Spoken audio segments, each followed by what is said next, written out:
Kenalkan, nama saya Siswika Amalia, mahasiswa dari UIN Hasbulur semester 5. Kebetulan prodi saya sejarah peradaban Islam. Jadi di sini saya ingin berbicara sama sampean tentang sejarah lukisan Bapak. Ya, Bapak sering kayak gini ya, dari UNED, dari Malang, dari UIN juga ya. Bapak profesi gini mulai dari kecil ya. Memang belum sekolah edukasi memang sudah senang lukis ya. Dulunya hobi Bapak sampai SD,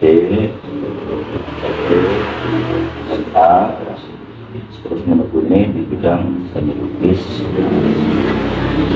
Keluar SMA namanya tidak kuliah, itu tidak ya. Itu belajar lagi di Malang, dulu lagi di SMA ya di Probolinggo, di Jogja. Tapi belajarnya tetap serupa sama anak-anak yang kuliah di Jogja sama yang kuliah di IKJ Jakarta. Sama aja, kalau kita belajarnya itu sama dengan kayak kuliah gitu ya. Pembelajarannya sama. Lama-lama keluar SMA itu kira-kira 5 tahun cukup kembali ke Jember. Di Jember ini senimannya banyak ya. Jadi dulu saya memang pemula ya, karena Bapak itu cinta di seni rupa. Dari teman-teman yang kuliah itu ya di Jogja namanya di Jakarta, kalau memang mau terjun di seniman seni rupa, jangan nanggung-nanggung, harus blur 100%. Dari sana Bapak terus belajar sampai tua sekarang pun terus belajar. Dari itu Bapak mengembangkan sampai mengibarkan bendera sendiri, namanya dulu itu AS Kelana dulu ya, masih hujan ya, AS Kelana. Nah, lama-lama akhirnya Bapak mendirikan komunitas sendiri namanya PSRJ. PSRJ itu pelaku seni rupa sampai sekarang. Masih berdiri, Pak? Ya, dan ketuanya Bapak sendiri. Tahun 2018 Bapak mendirikan galerinya dulu di Area Tubung. Terus lama-lama sudah berkembang 2 tahun ya, karena Bapak dimintai tolong sama Bupati Jember suruh desain lukis kampung warna-warni kampung Ledak Timores. Kebetulan istrinya Pak Haji Hendy itu senang seni sama desainnya. Sana saya dikasih waktu 2 bulan suruh mural 3 RW 1, RW 2, RW 3. Jadi Bapak ngambil anak buah pengurus. Jadi yang pelukisnya 4 sama Bapak. Jadi Bapak yang desain itu semuanya. Waktu COVID itu, jadilah terbentuk namanya dulu di Hendy itu komunitas HSD Fighting. HSD itu tim suksesnya Pak Hendy, tapi saya di seni rupanya. Sampai dia selesai jadi bupati, saya lagi jadi ke sana. Sampai saya menjadikan 2 komunitas wakil, namanya Parkesit dan yang satunya dari UIN sendiri ya. Terus berjalan sampai Bapaknya juga ikut di DKJ, Dewan Kesenian Jember, yang menaungi seluruh kesenian Kabupaten Jember, dari mana Ambulu, Galung, Jeralongko, Jemboro ya. Tapi Bapaknya di seni rupanya, di sana ya ada ludruk, ada ketoprak, banyak. Iya banyak. Ya, ada jaranan. Sampai tahun 2002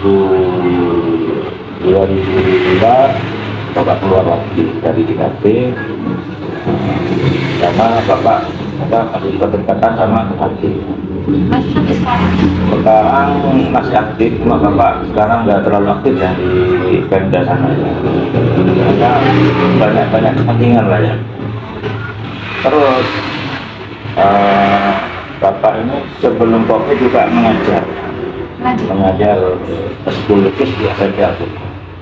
Itu sampai sekarang sudah 7 tahun jalan. Profesinya itu Pelukis sama guru juga, guru lukis.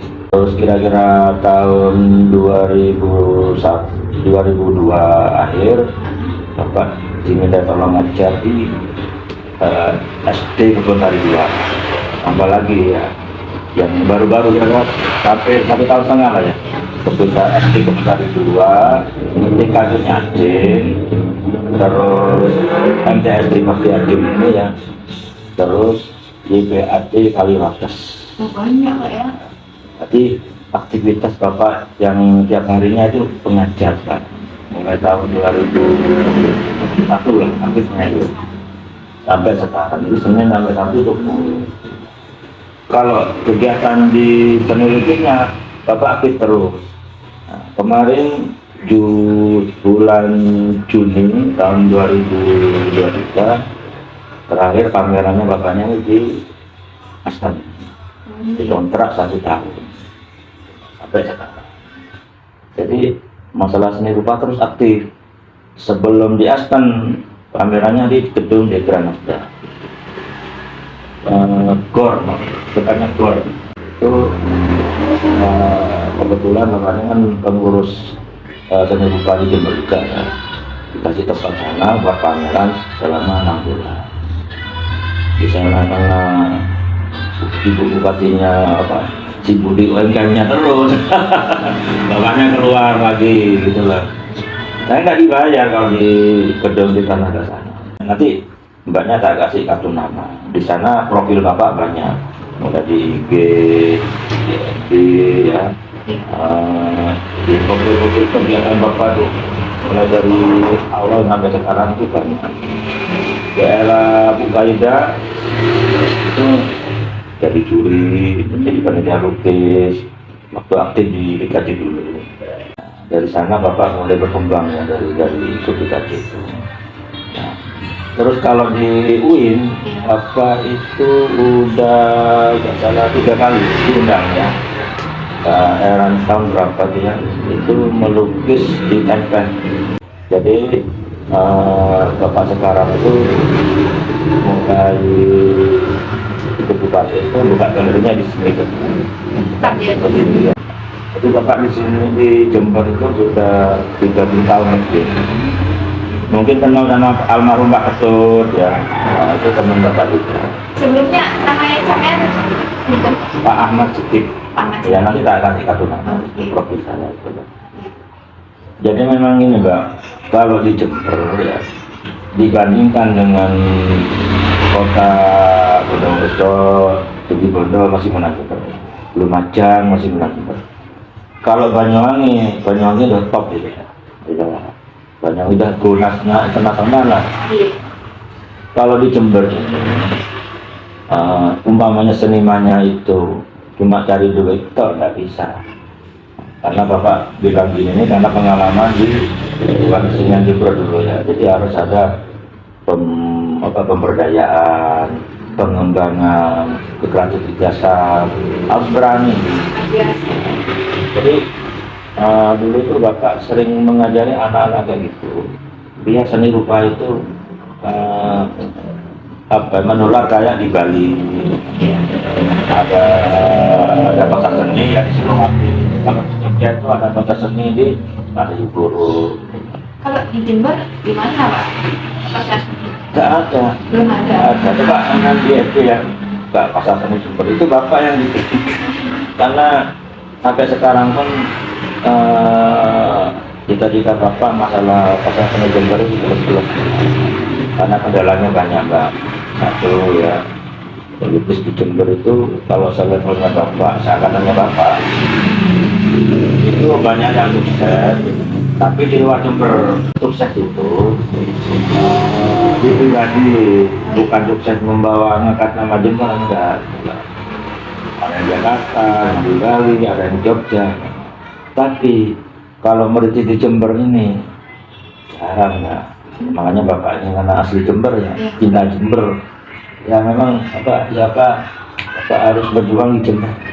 Karena saya pengembangannya di Jember itu bukan di Jember, Ya tadi itu ada rally, ya, ada taman, bikin pola, Banyak, Pak. iya, desain, ya.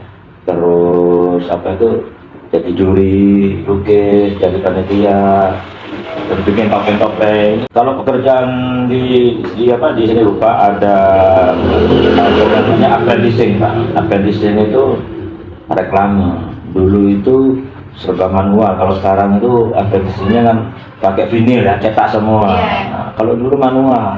Makanya bapak itu bertahan karena meratap semua di seni rupa. Jadi memang apa ya, kebutuhan ekonomi itu harus banyak, Mbak. Karena pengeluarannya banyak. Iya. Nah, paling banyak di Jember itu pemesanan itu ya lukis foto, ada yang dari kantor. Nanti di WA saya itu banyak, contohnya banyak. Di IG itu banyak nanti. Untuk menghidupkan di seni rupa itu ya, makanya kita harus akalnya itu harus ekster lah, cerdas ya, harus banyak belajar di mana-mana. Kalau cuman yang di Jemberan cuman mengandalkan lukisan, nggak jadi.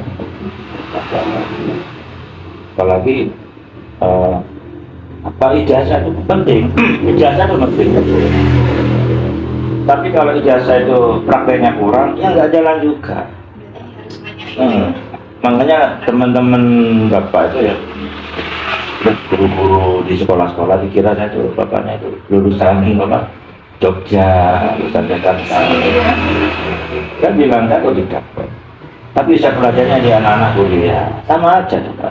Dan namanya ingin maju lagi belajar di UNED, teman-temannya yang itu sama. Cuman kan nggak punya legalitas lah gitu. Tapi kan ilmunya sama, Pak. Jadi inti di seni rupa itu kan satu, belajar kesabaran. Nomor dua, belajar mental. Mentalnya harus kuat. Anak-anak pun pandai ya, tapi mentalnya nggak kuat, enggak. Iya. Ketiga, belajar mandiri, terus belajar kreativitas yang tinggi. Yes. Yang paling sulit ini mandiri, tidak ketergantungan ke orang lain. Jadi meskipun nggak ada modal itu bisa. Tapi kan pelan-pelan kalau pemula itu belajar. Terus kelemahan di seni rupa memang di Jember nggak ada sekolahnya ya itu. Jadi masyarakat Jember masih kurang. Tapi senimannya harus eksis, Mbak. Kalau nggak eksis nggak bisa jalan.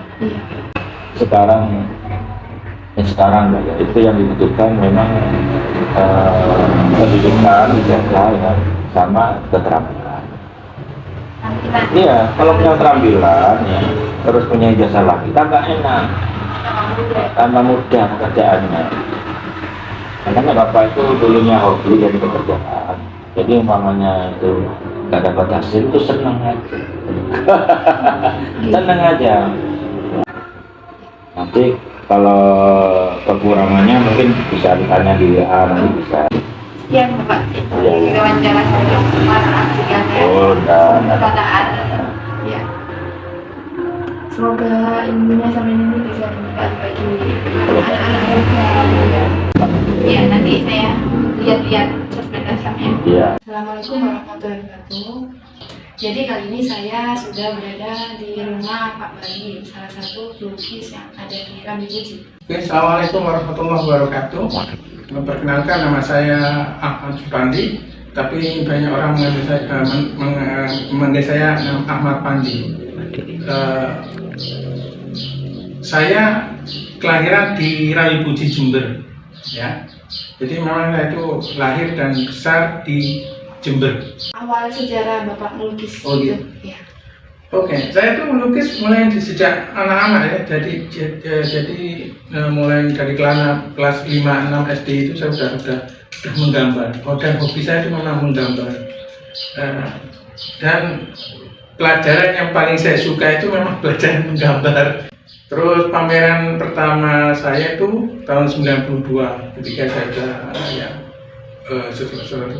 selesai semea, saya tuliskan semea. Dalam 92 ke 95 itu kan biasalah anak-anak itu sosial 1918, 1920 itu kan agak-agak ya double ya, bandel Iya. gitu. Nah, tapi di otak saya tuh cuma gini, masa sih aku cuma gini-gini tok gitu loh, masa sih saya cuma gini-gini aja. Tentunya saya itu ada dalam pertanyaan di benak saya. Terus kalau saya seperti ini aja kan kedepannya gimana gitu loh. Nah, makanya tahun 95 saya masuk ke Bali. Masuk ke Bali, merantau sendiri, nggak ada keluarga, nggak ada saudara, nggak ada keluarga. Cuman ada teman yang ngajak saya ke sana, dan kebetulan saya di sana kerja sebagai tukang reklame. Karena basic saya melukis, ke reklame semacam bikin tulisan apa di tembok, apa di kayak menu, dan itu saya kerjakan sekitar 1 tahun lebih lah. Baru setelah pergaulan juga sama teman-teman juga ada bule lah apa itu, kalau di Bali kan memang banyak ya. Terus tahun 99 saya masuk ke Sanggar. Nah, posisi saya waktu di Bali dari 95 ke 99 itu, posisi saya udah melukis, tapi merasa sesuatu ada yang kurang. Ketika saya masuk ke Bali itu, oh ternyata lukisan itu di sini kayak gini. Jadi ada pemikiran, waduh ini saya harus belajar lagi. Nah, makanya 99 saya masuk ke Sanggar, setelah 1 Sanggar. Nah, di sana itu saya memperdalam drawing. Drawing dari pensil. Oh. Nah, dari 92 itu pertama pameran sampai sebelum ke Bali itu saya tuh nggak tahu apa itu drawing, itu saya nggak tahu. Ya orang saya kan itu tidak. Jadi ketika saya masuk 99 itu masuk ke Bali, baru saya tahu, karena di lingkungan saya itu banyak orang-orang akademis. Tapi istilahnya saya belajar lagi di sana, dari mulai scan, terus drawing, naik lagi ke pewarnaan atau namanya painting. Baru saya mengenal muka gini toh tahapan-tahapannya. Kalau dulu enggak, saya sket, ayo udah sket selesai, kasih warna, masukkan ya udah nggak ada tahapan-tahap ya seperti itu. Makanya ketika saya udah masuk ke sana, saya ngerti, oh kayak gini tuh perbagan itu untuk melukis. Nah itu sampai tahun 2003. Jadi 4 tahun. Di Bali 4 tahun. Bukan, untuk yang belajar. Kalau di Bali saya 26 tahun. Jadi separuh umur saya itu di Bali. Dihabiskan di Bali. Sekian wawancara saya dengan Pak Fandi. Mungkin bisa kalian lihat awal cerita dari lukisan beliau ini, dan bisa kalian pelajari juga dengan beliaunya secara langsung. Ya, wassalamualaikum warahmatullahi wabarakatuh. Assalamualaikum warahmatullahi wabarakatuh. Saya di sini bersama salah satu pelukis Jember yang ada di Acung. Adalah yang bidang sketsa atau karikatur, ya Pak? Betul. Ya. Monggo Pak, bisa memperkenalkan. Ya, perkenalkan, nama saya Son Hidayat. Saya dipanggil Super Drawing karena saya pemilihan juga drawing, artinya saya suka gambar pakai alat-alat menggambar, atau drawing itu bahasa Inggrisnya drawing. Saya melukis di Jember dari tahun 2001. Mungkin bisa Bapak ceritakan tentang perjalanan sejarah lukisan Bapak ini sampai dulu hingga sekarang. Ya. Awal saya menjadi seorang pelukis sampai sekarang itu dari kecil itu saya sekitar tahun masih TK ya mungkin. Jadi saya suka menggambar, coret-coret. Cara paling menonjol memang di bidang menggambar atau melukis. Sampai SD ikutin lomba-lomba. Saya juga ngikutin cari dulu ya. Saya memang pikiran dan semuanya itu tentang melukis.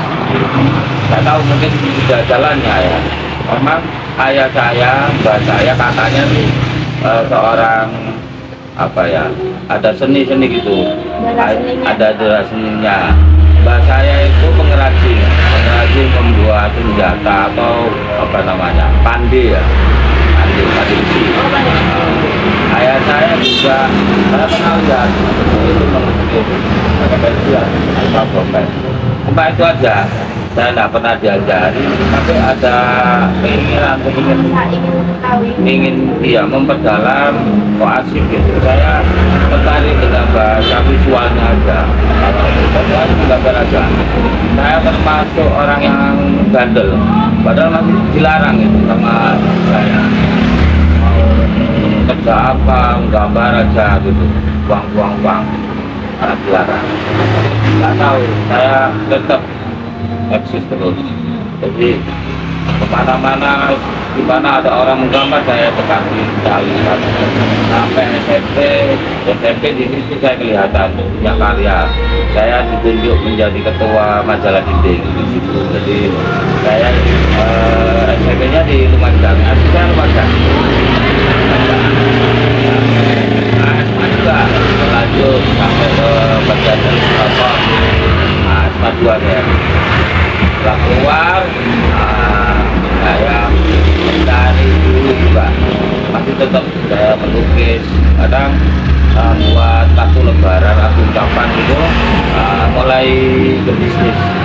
Hasil karya saya itu pertama kali itu dihargai waktu SMA dari Mas Bangku. Akhirnya saya punya rasa percaya diri. Bapak saya kalau sudah mulai dihargai, alhamdulillah ada kekuatan, ada percaya diri. Mungkin ini jalan saya ini sudah mantap itu. Sampai misalnya saya pernah ke Jakarta untuk ingin belajar totalitas mencari guru untuk melukis. Jakarta kan kota besar, cara banyak istimewa.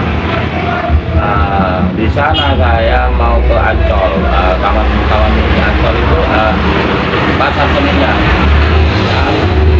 Karena pokoknya mau gambar, mau jadi langsung atau jadi apa, pokoknya saya harus bisa. Ternyata tidak ketemu, tidak punya relasi kan.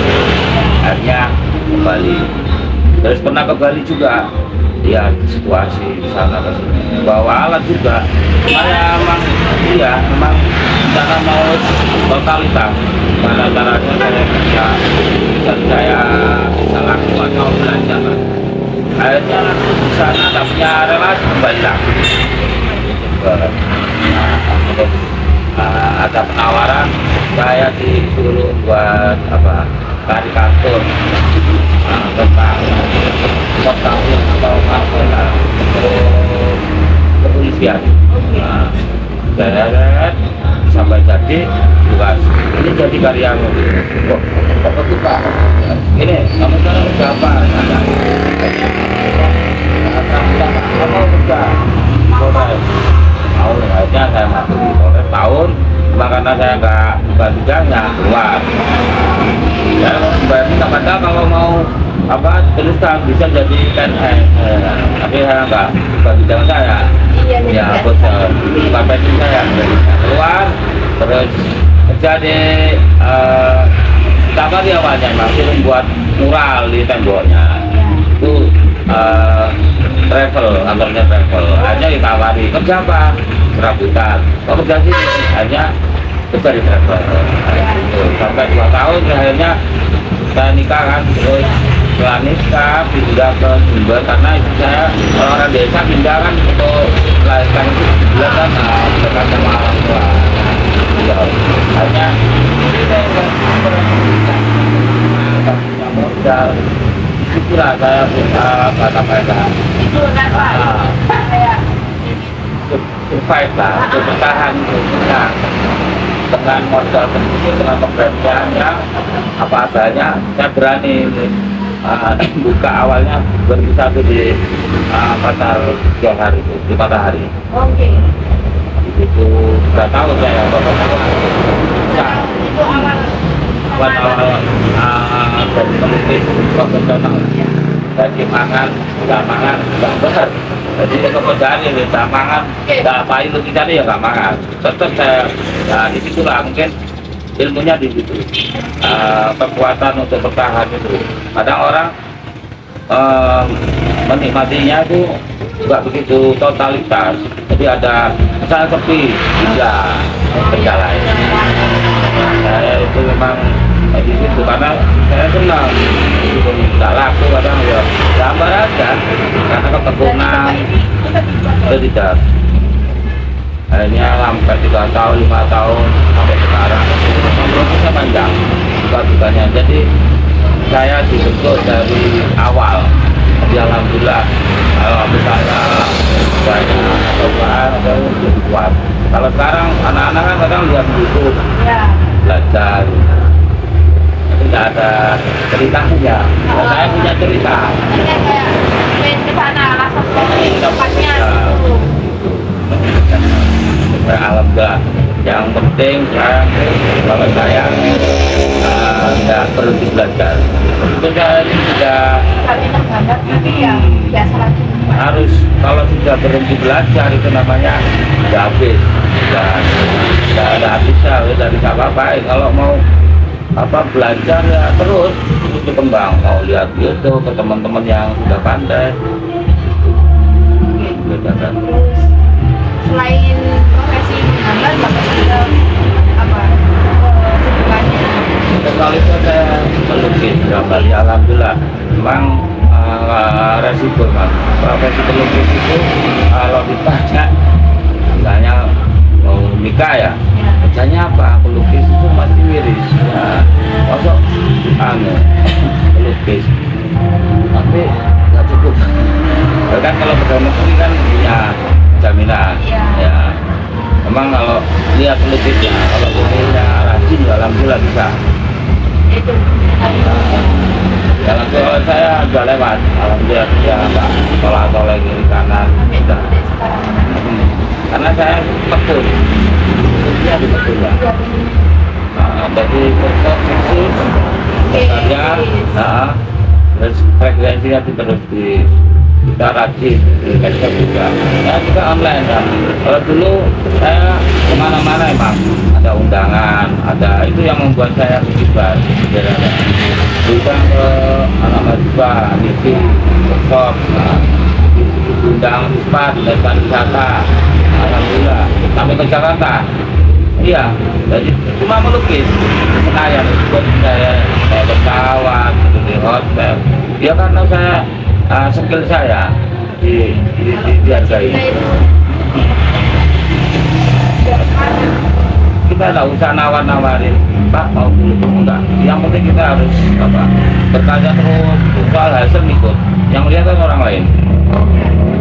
Lebih dihargai daripada kita menawar-nawarkan, malah nanti mau dipotong. bentuknya terkesan nggak bisa untuk ya kalau untuk yang masih pemula atau masih mau belajar gambar ya terus belajar ya, cari ilmu, jangan patah semangat, jangan malu bertanya, jangan merasa sudah pinter. Yang membuat orang berhenti maju itu karena dia merasa pinter, terus salah itu iya dikatakan. Terus jangan suka-suka main ke yang dari orang itu. Iya, untuk ini nyambung, namanya tuh nasabnya dapat dosanya. Iya, jadi lebih kuat. Kalau makan durian cuma jari ini, durian itu enak, cuma jari ini. Kalau ketemu langsung makan, lebih rasa. Dari data, lebih pengalaman sama orang pintar lebih kuat pengalaman. Orang itu ngomong gitu ya, perlu gambar nggak bisa. Kalau orang pengalaman biasa ya kadang ada yang ngomong, ada yang melakukan praktek. Kalau orang biasanya ada dua emang. Kalau orang itu takut, karena takut kali ada peminta pelukis, dia itu pintar ngomong, tapi tidak ada karyanya. Ada yang melukis takut, berarti harus gambar harus gini, harus sesuai dengan Nggak berani. Tapi orang pengalaman sudah biasa, nggak usah teori, terus Oke, yakin sih Mbak. ya. Mungkin sekian cukup wawancara